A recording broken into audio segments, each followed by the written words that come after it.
Une caillelle, c'est une chaise.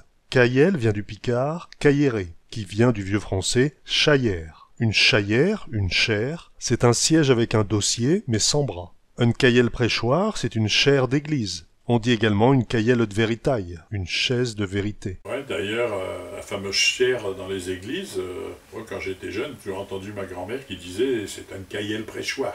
Une caillelle prêchoir, c'est parce que les prêtres maintenant ils ne vont plus dans une caillelle prêchoir. Et caillelle prêchoir, ils sont rentrés, je dirais, un peu dans le mémoire populaire avec le petit baigneur, hein, ou le curé qui monte dans le caillelle prêchoir et puis qu'elle est complètement hein, qu'elle est un peu bancale, tout, enfin, c'est plein de gags fort intéressants d'ailleurs.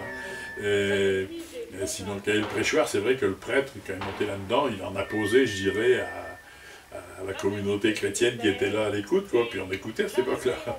Et puis ben, quand on a dit, le prêtre, il montre un peu qu'il est prêchoir parce qu'il s'impose trop, il joue les supérieurs, il a perdu certainement un petit peu de sa superbe, quoi. Mais le fameux caillelle prêchoir, c'est vrai que c'était Saint-Simon, tout ça, c'est des grands discours terribles. Et je crois que l'image qui est restée dans la plupart des gens, c'est le petit baigneur avec cette caillelle prêchoir. Je répondis oui, mais je remarquai sur ses lèvres un sourire. Monsieur le curé, savez-vous comment on appelle votre église ici? Non, grand Saint-Pierre. Non, grand Saint-Pierre. On l'appelle Notre-Dame des courants d'air. Mais ouais, caillelle, caillelle à beau, caillelle à paille. Moi j'utilisais souvent, parce que ça arrivait de temps en temps qu'on allait chanter à des endroits où il n'y avait pas grand monde. Hein, ça a été le cas il y a une année, les fêtes de la Slack, hein, l'embouchure à côté du château du fort d'Ambleteuse. Il faisait un vent terrible, ils avaient mis plein de chaises. Alors, il y en avait toujours plein de chaises dans les galets, là. Et on avait chanté malgré tout, mais on avait dit on a cantaille pour les caillelles. Une caillelle berchoir, c'est une chaise à bercer, une chaise à bascule servant à endormir les bébés que l'on tenait dans les bras. Une marguerite aux caillelette. Une caillellette, c'est une petite chaise d'enfant. Une marguerite et toi, caillelette. Celui qui fabrique des chaises, c'est le caillé, le caillot ou le cailleux. Une caillelle à dos, qu'on appelle également un cadeau, c'est un fauteuil à grand dossier qui est à la place d'honneur de la maison. Alors l'histoire d'un caillelle à dos, j'ai hésité justement quand j'ai recherché un petit peu là-dessus. Quelquefois un fauteuil, on dit ici en patois on est un cadeau. Oui, puis encore maintenant c'est un terme qu'on utilise encore facilement, les anciens parlent encore, moi j'ai un bon cadeau, hein, j'ai pour ma main dos, je suis toujours bien appuyé, j'ai un bon cadeau. Pour dire à quelqu'un de s'asseoir, on peut lui dire « Allez, joue-toi sur le caillel, là. Pose-toi sur cette chaise. » Allez, joue-toi sur le caillel. Prends une caillel, assis-toi, non. Prends une caillel, assis-toi. Ouais, prends une caillel, assis-toi par terre. Prends une caillel et assis-toi par terre.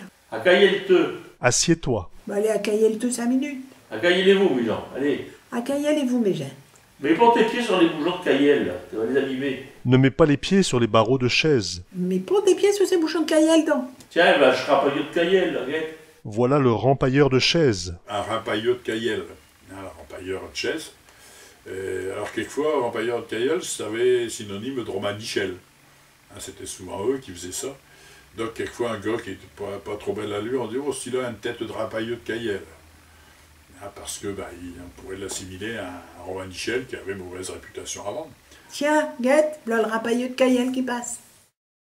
Se rapurer, c'est se reposer après un effort. C'est se remettre d'un effort, reprendre de l'air pur, reprendre son souffle, reprendre haleine. Ouais, après le boulot, ça fait du bien de se rapurer sur une caillel, hein. Ou après le travail, ça fait du bien de se rapurer sur une caillel. L'inoubliable Louise, marchant péniblement à Boulogne avec sa canne et son cabas, disait « Aïe, aïe, aïe, j'ai mal mes gambes, j'ai du mal à arquer. » J'ai du mal à marcher. Elle se dirige alors vers un banc, alors que les autres restent debout. Au respect que vous jouez, mes gens. On est ben aisé de sa queue pour reposer ses gambes, hein. Qu'est-ce qu'on est bien assis pour reposer ses jambes? Mater, c'est se lever, se redresser. Eh, arrête plus à me mater le caillel, mais... J'ai du mal à me lever de ma chaise. Oh, j'arrive plus à ma taille de caillel. Il faut le servir comme un roi, lui. Il a tout dit sa queue collé sur le caillel. Bouge. Lui, faut le servir à table comme un prince. Il a tout dit sa queue collée sur le caillel. D'un enfant qui s'assied tout le temps par terre, on peut dire Au moins, il cassera pas ce caillel, il est assis par terre, viens. Oh, bah lui, au moins, il cassera pour le caillel. De quelqu'un d'idiot qui n'a plus toute sa tête, on peut dire Ouais, ben lui, malheureusement, il est tombé d'escalier quand il est au Marga. Il a pas de lumière à tous les étages. Lui, il est tombé d'escalier quand il est au Marga. D'une femme qui a des jambes sans forme, sans galbe, ou bien des jambes très maigres, on peut dire Elle a des gants comme des bougeons de Cayenne.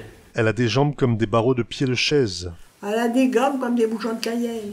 Le corsaire boulonnais, Jacques Oudard-Fourmentin, un éphant de l'Eulbeurière, fut anobli par Napoléon sous le nom de baron Bucaille, celui qui buque, celui qui frappe.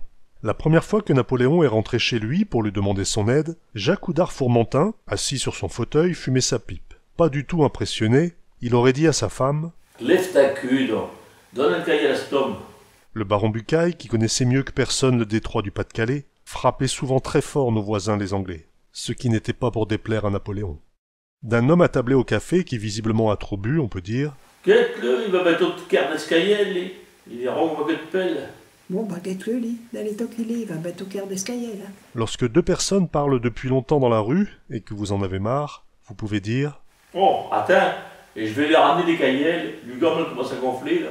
Oui, mais porte-lui des cahiers, gars, t'es vois pas? Lui, gambe, elle commence à gonfler.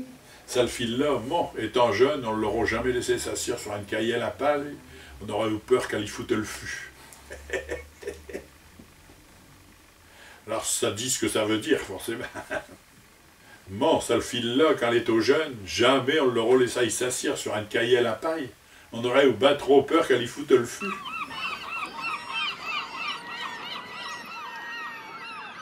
Prends une cahier, assis-toi. Bah, prends une cahier, puis assis-toi par terre.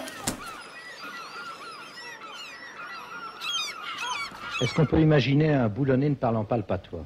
Oh non, on peut pas faire ça. Le patois, c'est une langue natale, ça, faut pas le nier, ça. Mais est-ce qu'on peut aller loin avec le patois de Boulogne? Oh, bien sûr, tout partout. On le comprend dès le nord, tout partout. Oui, mais à part le nord. Oh, ben pareil, il y en a aussi. Dans le fond de la France aussi, il y a des boulonnais. Oui, mais pourquoi on empêche les enfants de parler le patois, là? Qu'est-ce qu'il empêche les enfants de parler patois? Allez. Parce que les instituteurs, ils sont trop bien élevés. Bon, c'est une question d'éducation de ne pas parler le patois? Ben, c'est parce qu'à l'école, on apprend à parler le français. Mais s'il y aura des professeurs de patois, tout le monde parle au patois, c'est une naissance, ça. Un jeune anglais, comme il arrive au monde, il parle anglais parce que ses parents parlent anglais. Il parle le patois de Saint-Pierre, ça se trouve pareil. Ah ben, mais à cause qui se met derrière, là.